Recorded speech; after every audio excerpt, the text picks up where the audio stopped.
Hello students, my self ममता कौशिक और आज मैं आपको करवाने जा रही हूँ पॉलिटिकल साइंस, जो कि हमने 12th क्लास की सीरीज चलाई हुई है। उसका 3rd चैप्टर जिसका नाम है समकालीन विश्व में अमेरिकी वर्चस्व। ठीक है स्टूडेंट, तो हम डिस्कस कर लेते हैं कि हमने पहले वीडियो में क्या कुछ डिस्कस किया है। ठीक है, तो जैसा कि हमने पढ़ चुके हैं कि प्रथम खाड़ी युद्ध क्या था। तो स्टूडेंट ये हुआ था 1990 से 91 के बीच और इसी को कहा जाता है ऑपरेशन डेजर्ट स्टॉर्म। ठीक है स्टूडेंट, इसी को कहा जाता है कंप्यूटर वॉर और इसी को कहा जाता है वीडियो गेम वॉर। ठीक है, क्योंकि काफी कवरेज हुई थी तो इसको फिर बाद में वीडियो गेम वॉर या कंप्यूटर वॉर की संज्ञा दे दी थी। और सेकंड क्या है कि अमेरिका का मिसाइल हमला। अमेरिका ने मिसाइल हमला किस पे किया था? अमेरिका ने मिसाइल हमला किया था सूडान पर और अफगानिस्तान पर। तो स्टूडेंट ये घटना कब घटी? ये घटी थी 1998 में। इसी प्रकार हमने 3rd जो घटना डिस्कस की थी वो थी 9/11 की घटना। ठीक है स्टूडेंट, और इसी में हमने देखा था कि अमेरिका ने कैसे अफगानिस्तान पर युद्ध कर दिया। ठीक है, इसको कहा जाता है 9/11, जो कि ये घटना अमेरिका में घटी थी और एक तरह से 11 सितंबर 2001 को ये घटना घटित हुई थी। ठीक है स्टूडेंट, तो आज हम बात कर ले, ये सारी चीजें किस लिए चल रही हैं? वर्चस्व के लिए चल रही हैं। किसका वर्चस्व? अमेरिका का। ठीक है ना, कि विश्व में अपना वर्चस्व, यानी कि अमेरिका ने कैसे अपना लोहा मनवा लिया और देशों से। ठीक है, कैसे अपना दबदबा बना दिया। ठीक है, अभी हाल फिलहाल में भी आप लोग देखते होंगे टीवी पे काफी कुछ चर्चित, मतलब चर्चा में है न्यूज कि भाई अमेरिका अभी हमला करने के लिए उतारू है और इधर से चाइना भी। ठीक है ना, तो ऐसा ही कुछ यहाँ पर हुआ था। वर्चस्व की बात आई हुई थी, जो कि एट प्रेजेंट टाइम में भी वर्चस्व स्थापित करने की ही बात चली हुई है। तो यहाँ अमेरिका ने विश्व में अपना वर्चस्व, अपना दबदबा, एक तरह से लोहा मनवाने की क्या कर दी, रणनीतियां तैयार की थी। उसके लिए उसने क्या किया था? सैन्य संगठन बनाए और एक तरह से सैन्य जो हमले हुए थे, आक्रमण करके अपना मतलब लोहा मनवाने की कोशिश की थी। तो जो आज का हमारा टॉपिक है वो है स्टूडेंट सेकंड गल्फ वॉर, यानी कि द्वितीय खाड़ी युद्ध। हमने प्रथम खाड़ी युद्ध पहले पढ़ चुके हैं, आज हम पढ़ते हैं सेकंड गल्फ वॉर, यानी कि द्वितीय खाड़ी युद्ध। अब ये घटना कब घटी? तो देखिए स्टूडेंट, ये घटना घटी मार्च 2003 में। तो इसमें क्या था, जो अमेरिका है, ठीक है, अमेरिका ने एक तरह से इल्जाम लगा दिया किस पर? इराक पर। घटना कब की है? घटना है ये मार्च की। कौन से मार्च की? 2003 की। ठीक है, अब देखिए स्टूडेंट, समझने की बात यहाँ ये है कि अमेरिका ने इल्जाम लगा दिया इराक पर। कौन सा इल्जाम लगा दिया?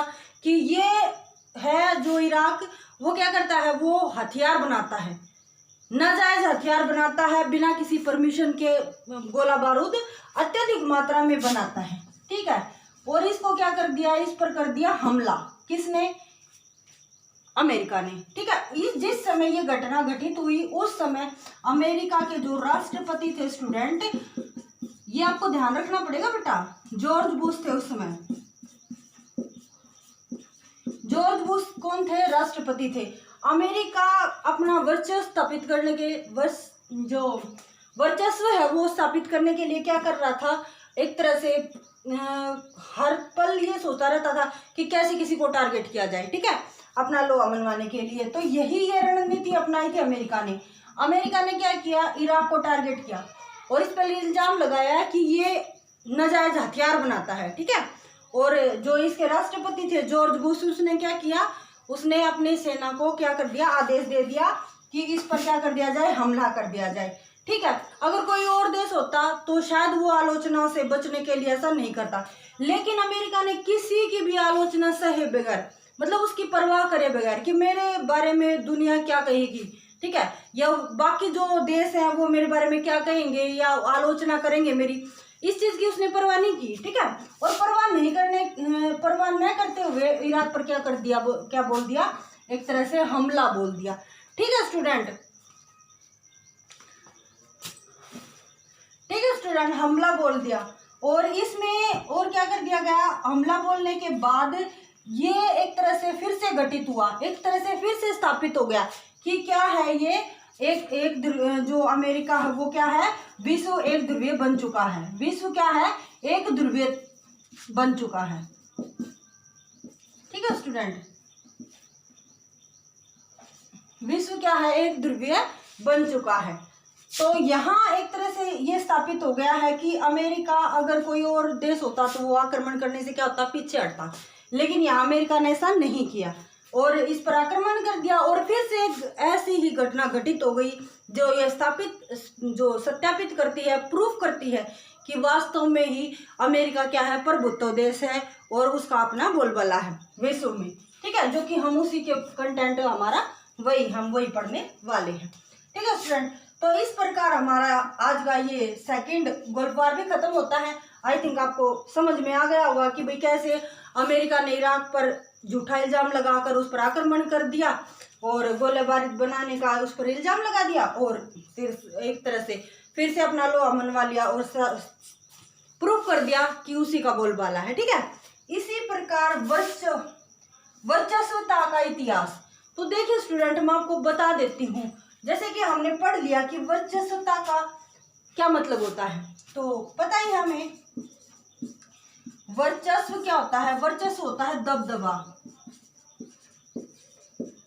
दबदबा यहाँ मतलब अपना लोहा मनवाना, अपनी बात को रखना, अपने आप को सुपीरियर दिखाना। ठीक है, और ये कौन कर रहा था, ये कर रहा था अमेरिका। यहाँ स्टूडेंट जब हम थोड़ा सा बैकग्राउंड देखते हैं तो हमने देखा कि शीत युद्ध जब हुआ या सेकंड वर्ल्ड वार जब खत्म हुआ तो अमेरिका और सोवियत संघ जो थे वो आमने सामने आ गए थे। लेकिन 1991 में क्या हुआ, जो यूएसएसआर है, ठीक है, 1991 में स्टूडेंट क्या हुआ, इसका हो गया विघटन।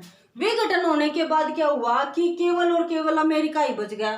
तो जाहिर सी बात है कि उसका ही प्रभुत्व रहेगा, उसी का ही वर्चस्व रहेगा। ठीक है ना, दबदबा रहेगा। तो इस जो ये वर्चस्व है उसी का मैं आपको क्या बता रही हूँ, इतिहास बता रही हूँ। वर्चस्व का क्या बता रही हूँ, आपको इतिहास बता रही हूँ कि विश्व में ऐसा कभी नहीं हुआ है, मतलब एक तरह से ना के बराबर ऐसी सिचुएशन आई है कि किसी एक देश का दबदबा हो, या यूं कह लो स्टूडेंट कि किसी एक संगठन का दबदबा हो। ठीक है, तो विश्व में केवल 2 ही बार, अमेरिका से बात कर रही हूँ मैं, कि अमेरिका से पहले सिर्फ 2 ही बार ऐसा हुआ है। एक तो 1660 से लेकर और 1713 तक। ठीक है, इसमें क्या था, फ्रांस का वर्चस्व था। और जो दूसरी जो घटना घटती है, या दूसरा जो एक तरह से ये कह लो कि भाई जो दबदबे वाली बात है कि किसी देश ने कंट्रोल किया होगा, संपूर्ण विश्व पे तो नहीं कह सकते लेकिन कुछ टाइम के लिए। ठीक है, तो 1860 से लेकर 1910 तक। ठीक है स्टूडेंट, तो इस टाइम पीरियड में रहा था ब्रिटेन का वर्चस्व। यहाँ वर्चस्व की बात हो रही है कि विश्व, जैसे कि अमेरिका का वर्चस्व काफी लंबे समय तक रहा, अभी भी है। ठीक है, लेकिन विश्व में ऐसी घटना सिर्फ 2 ही बार घटित हुई है, या 2 ही बार ऐसा टाइम पीरियड आया है कि भाई कुछ समय के लिए किसी देश का दबदबा रहा हो विश्व पे। तो 1660 से लेकर 1713 तक रहा उसका फ्रांस का, और 1860 से लेकर 1910 तक रहा स्टूडेंट ब्रिटेन का। आई थिंक आपको यहाँ तक समझ में आ गया होगा। ये चीज ये पुष्टि कर रही है कि हमेशा के लिए किसी एक देश का, किसी एक बंदे का वर्चस्व नहीं रह सकता। समय परिवर्तन होता है हर इंसान के लिए, हर देश के लिए, समय सभी के लिए परिवर्तन होता है। तो आज जो किसी का है वो कल किसी और का होने वाला है।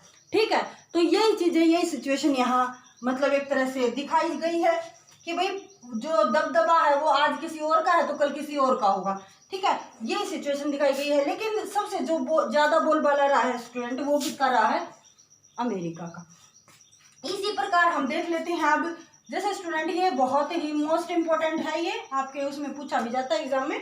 आई थिंक वैसे तो ये सभी टॉपिक जो मैं आपको करवा रही हूँ मोस्ट सिलेक्टेड टॉपिक हैं जो आपके एग्जाम पॉइंट ऑफ व्यू से काफी इंपॉर्टेंट होने वाले हैं। ठीक है, तो आपको ये चीज वहीं से क्लियर करनी होगी। अब देख लेते हैं कि ये बैंड वैगन, जो बैंड वैगन है, ये इसकी रणनीति क्या है। इसकी रणनीति स्टूडेंट ये है कि जो सुपीरियर देश है, जिसका दबदबा है, जिसका वर्चस्व है, उसके अधीन रहकर अपने आप की ग्रोथ करना। ठीक है, ये नीति है वो वाली, इसी को कहेंगे बैंड वैगन नीति। ये किसने कहा है कि जिसका वर्चस्व है उसके अधीन रहकर ही अपनी ग्रोथ करना, ये कहा है जो रणनीतियां तैयार करते हैं ना, उन्होंने ये बात प्रूफ की है कि भाई एक ऐसी नीति अपनानी चाहिए कि भाई जिसका वर्चस्व है उसके अधीन रहकर ही अपने आप की ग्रोथ करनी चाहिए। ये है बैंड वैगन की नीति, ठीक है। तो एक आती है छुपा की नीति। आपके जब आप चैप्टर रीड करेंगे तो उसमें आप पाओगे कि एक छुपा की नीति है। अब छुपा की नीति क्या है स्टूडेंट?